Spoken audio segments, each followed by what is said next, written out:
November 14th, 2025. Shortly after midnight, activity across the Black Sea appeared routine. Civilian maritime traffic moved steadily, and Russian air defense units stationed near Novorossiysk maintained standard night watch procedures. There were no immediate signs of escalation. Novorossiysk, Russia's largest commercial port, had long been considered one of the most heavily protected strategic locations outside Moscow. The area was defended by layered air defense systems, including S-400 long-range surface-to-air missile batteries, supported by medium and short-range systems positioned around the coastline and elevated terrain east of the city. Military planners viewed the region as secure.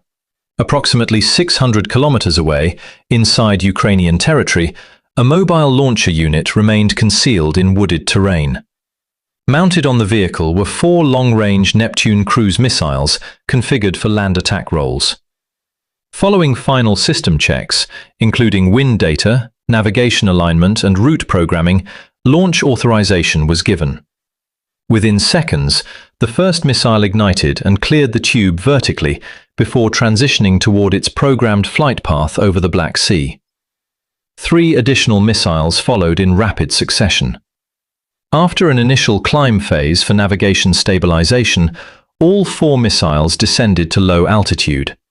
Their speed approached 900 kilometers per hour. Their flight profile, sea-skimming.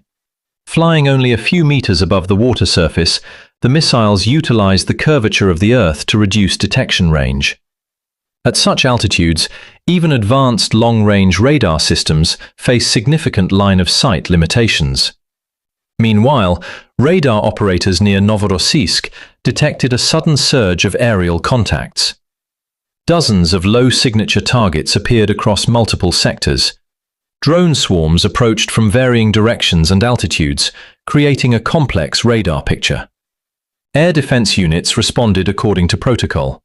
Pantsir systems engaged low-altitude targets.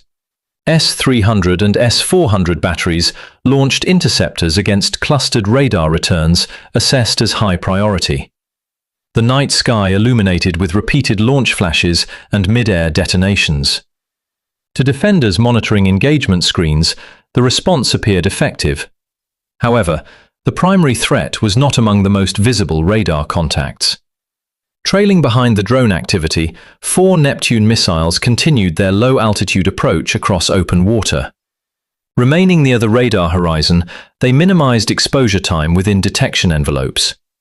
As they neared the coastline, the missiles executed a controlled climb to acquire terminal guidance solutions. Infrared seekers activated, scanning for high-value thermal signatures. Large radar arrays positioned on elevated terrain produced distinct heat profiles. Engagement radars and support systems